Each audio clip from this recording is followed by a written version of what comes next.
ഈ ദിവസത്തിനു വേണ്ടിയാണ് ഞാൻ ഇത്രയും കാലം കാത്തിരുന്നത്. ചലിക്കുന്ന ഓരോ നിമിഷവും നെഞ്ചിടിപ്പിൻ്റെ താളം കൂട്ടി കൂട്ടി വന്നു. ഒരുപക്ഷെ ഇന്നൊരു പുതിയ സംരംഭത്തിൻ്റെ തുടക്കമാവാം, അല്ലെങ്കിൽ എൻ്റെ ഏറെ കാലത്തെ സ്വപ്നങ്ങളുടെ വിരാമമാകും. ഞാൻ ചെയ്യാൻ പോകുന്നത് ഒരു നല്ല കാര്യമായതുകൊണ്ട് വിജയിക്കും എന്നൊരു വിശ്വാസം എന്നെ എവിടെയോ തുണച്ചുകൊണ്ടിരുന്നു.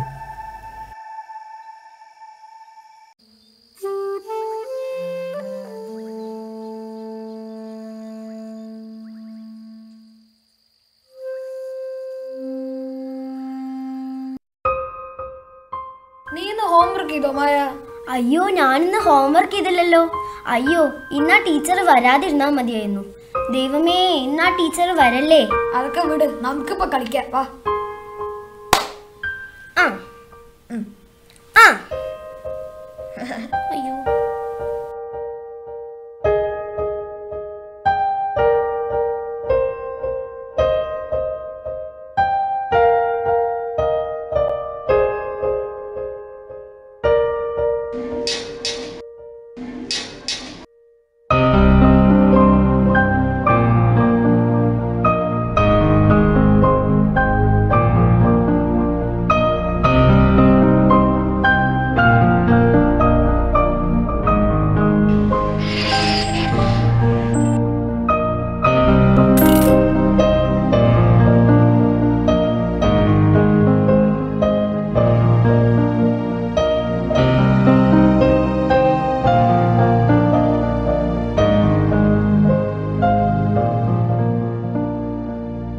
നീ ബിസിയാണോ? ഞാൻ 2-3 തവണയായി വിളിക്കണു. എന്താ എടുക്കാൻ ഇത്ര താമസം? ഞാനിപ്പോ ട്രാവൽ ചെയ്യാ. രാവിലെ മുതൽ തന്നെ വല്ലാത്ത പണിത്തിരക്കായിരുന്നു.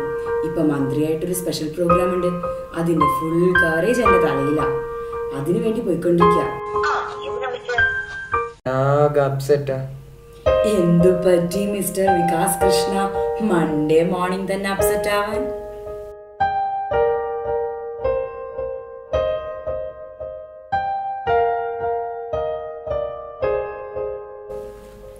ഇതൊക്കെ ഡെയിലി ലൈഫിൽ എത്ര കാണുന്നതാ. ഇതൊന്നും കാര്യാക്കാതെ മാഷിന്റെ പണി നോക്കിക്കോ. എന്നെ വിളിക്കാൻ തോന്നി എന്നെ വേണം പറയാൻ. ശരി, അപ്പൊ ഞാൻ വെക്കണു. ബൈ.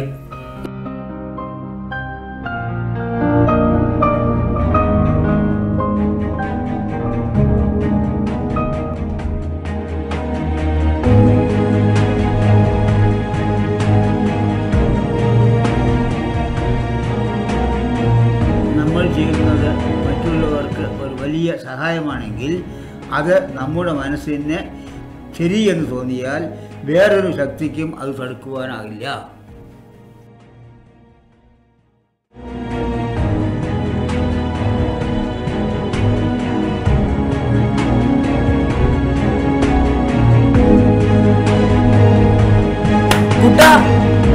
ഇവിടെ വാ. നീ എന്താ ഇവിടെ? സ്കൂളൊന്നുമില്ലേ? അച്ഛനും അമ്മയൊക്കെ അവിടെ? അച്ഛനില്ല, അമ്മ മാത്രമേ ഉള്ളൂ. അമ്മയ്ക്ക് വയ്യാതെ ആയപ്പോൾ അച്ഛൻ ഞങ്ങളെ വിട്ടിട്ട് പോയി. എന്നെ സ്കൂളിലൊക്കെ ചേർത്തു തന്നെയാ. പക്ഷേ വൈകുന്നേരത്തിനുള്ളിൽ എന്തെങ്കിലും വീട്ടിലോട്ട് കൊണ്ടുപോയേ പറ്റൂ എന്നാ അമ്മ പറഞ്ഞിരിക്കുന്നത്. ഞാൻ നിന്നെ പഠിപ്പിക്കാം. നീ എൻ്റെ കൂടെ വരൂ.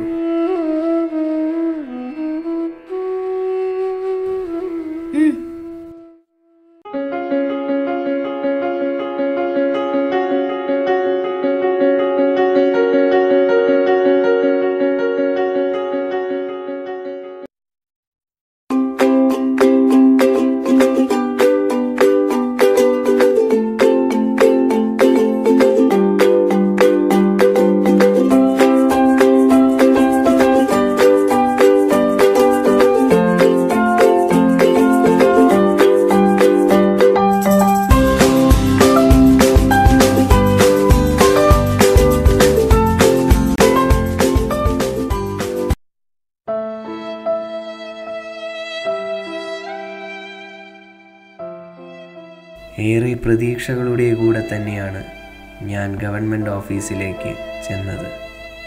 നിസ്സഹായനായ അവൻ്റെ മുഖം മാത്രമായിരുന്നു എൻ്റെ മുമ്പിൽ ഉണ്ടായിരുന്നത്. എനിക്ക് ഗവൺമെൻറ് ഓഫീസിലേക്ക് കയറാൻ കൂടെ സാധിച്ചില്ല, കാരണം അന്ന് ഉപരോധമായിരുന്നു. കേരളത്തിൽ ഇതൊരു അസാധാരണ സംഭവമല്ല. വേറെ വഴികളൊന്നുമില്ലാത്തതുകൊണ്ട് ഒരു സുഹൃത്തിൻ്റെ സഹായത്തോടെ ഞാൻ ഓഫീസറുടെ വീട് കണ്ടെത്തി അങ്ങോട്ട് പോയി. നമസ്കാരം സാർ. നമസ്കാരം, ഇരിക്കൂ. സാർ, ഞാൻ വികാസ്, അട്ടപ്പാടി LP സ്കൂളിലെ ഒരു അധ്യാപകനാണ്. പ്രധാനപ്പെട്ട കാര്യം സംസാരിക്കാനായി വന്നാണ്. ശരി, പറയൂ വികാസ്, എന്താ കാര്യം? എൻ്റെ അധ്യാപക ജീവിതത്തിൽ ഒരുപാട് കുട്ടികൾക്ക് ഞാൻ ക്ലാസ് എടുക്കുമ്പോൾ അവരെല്ലാവരും നന്നായി പഠിക്കാൻ പറ്റുന്ന ഒരു സാഹചര്യത്തിൽ നിന്നും വന്നവരാണ്. പക്ഷേ പഠിക്കാൻ ഒരുപാട് ആഗ്രഹമുണ്ടായിട്ടും അത് സാധിക്കാത്ത ഒരുപാട് പേരുണ്ടെന്നത് ഞാൻ ഈ അടുത്താണ് മനസ്സിലാക്കിയത്. പഠിപ്പിൽ മാത്രമല്ല, സാമ്പത്തികമായിട്ടും അവരെ സഹായിച്ചാൽ കൊള്ളാമെന്ന് എനിക്കുള്ളത്. മാഷേ, ഈ പ്രായത്തിൽ അങ്ങനെയൊക്കെ തോന്നും. അതൊന്നും കാര്യമാക്കണ്ട. ഇല്ല സാർ, ഞാൻ ഇത് എന്തായാലും തീരുമാനിച്ചു ഉറപ്പിച്ചിട്ടാണ് ഞാൻ ഇവിടെ വന്നിരിക്കുന്നത്. ഇതെനിക്ക് ചെയ്തേ മതിയാവൂ സാർ. സാമ്പത്തികമായി സഹായിക്കാൻ തുടങ്ങിയാൽ പിന്നെ ഞാനെന്ത് ചെയ്യും? ഇതെല്ലാം എൻ്റെ വരുമാനത്തിനെ കുറയ്ക്കും. സാർ, ഇതെന്തായാലും ഞാൻ തീരുമാനിച്ചു കഴിഞ്ഞു. എനിക്ക് നല്ല ഉറപ്പുണ്ട്. ഞാൻ എന്തായാലും ഇത് ചെയ്യാൻ തീരുമാനിച്ചു കഴിഞ്ഞു. നടത്താൻ തന്നെ കൊണ്ട് സാധിക്കില്ല, ഞാൻ സമ്മതിക്കുന്നു.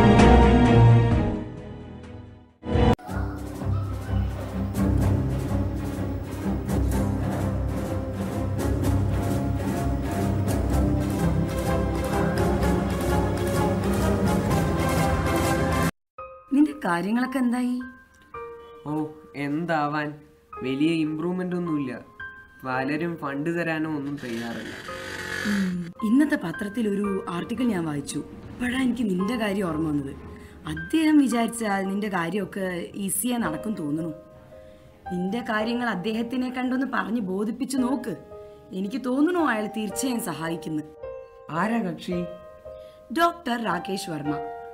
ഈ അടുത്ത് ഞാൻ പരിചയപ്പെട്ടതിൽ വെച്ച് ഏറ്റവും ചെറുപ്പക്കാരനായ ഒരു സാമൂഹ്യ പ്രവർത്തകൻ. ആണോ? അപ്പോ അദ്ദേഹത്തിനെ എങ്ങനെ കാണാൻ പറ്റും? നീ അതിനെ കുറിച്ച് ആലോചിച്ച് തലവകയ്ക്കണ്ട. അപ്പോയിന്റ്മെന്റ് എങ്ങനെയെങ്കിലും ഞാൻ റെഡിയാക്കി തരാം.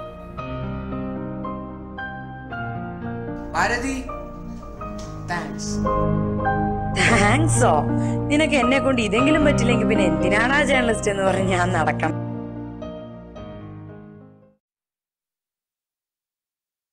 രാകേഷ് വർമ്മ. അദ്ദേഹത്തിന് എൻ്റെ ജീവിതത്തിൽ ഒരു പങ്കുണ്ടാവുമെന്നോ അതിനിത്രമാത്രം പ്രാധാന്യമുണ്ടാകുമെന്നോ ഞാൻ പ്രതീക്ഷിച്ചിരുന്നതല്ല. ഈ കാത്തിരിപ്പ് അദ്ദേഹത്തിന് വേണ്ടിയാണ്. അദ്ദേഹം കൊണ്ടുവരുന്ന വാർത്ത അതെന്തായാലും ഞാൻ മുന്നോട്ട് പോകാൻ തന്നെയാണ് തീരുമാനിച്ചിരിക്കുന്നത്. ഞാൻ മുന്നോട്ട് പോവുക തന്നെ ചെയ്യും.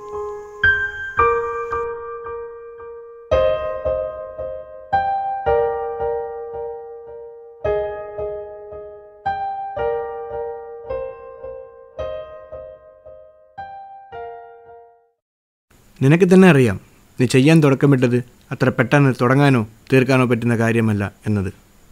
അത് കാരണം വളരെ കഷ്ടപ്പെട്ടാൽ മാത്രമേ ഇത് സാധ്യമാവുള്ളൂ എന്നത് നീ മനസ്സിലാക്കണം. എൻ്റെ ജീവിതത്തിൽ ഓരോ കാര്യം ചെയ്യുമ്പോഴും ഇത് പാഴായി പോകുമോ എന്നൊരു ചോദ്യം വരാറുണ്ട്.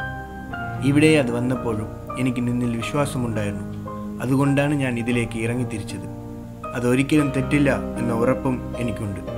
1000 പേർ നിന്നെ തടുത്താലും തടുക്കാൻ ശ്രമിച്ചാലും നിന്റെ കൂടെ ഞാനുണ്ടാവും. ഇനി അധികമൊന്നും നേരിടേണ്ടി വരില്ല. പെർമിഷനൊക്കെ കിട്ടി, എല്ലാ കാര്യം ശരിയായി. നാളെ മുതൽ നിന്റെ ജീവിതം ഒരു പുതിയ വഴിത്തിരിവിലേക്കാണ് നീങ്ങുന്നത്. ഒരു ബിൽഡിംഗ് നോക്കേണ്ടി വരും, അത് മെല്ലെ മതി.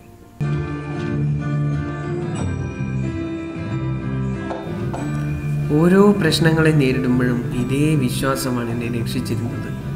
ഇനി അങ്ങോട്ടും അത് തന്നെ എന്നെ രക്ഷിക്കും. എന്നെ തടുക്കാൻ ശ്രമിച്ചവരെ പോലെ 100 പേരുണ്ടായാലും നമ്മളെപ്പോലെ 10 പേരുണ്ടെങ്കിൽ നമ്മുടെ രാജ്യം എന്നും മുന്നോട്ട് തന്നെ നീങ്ങും.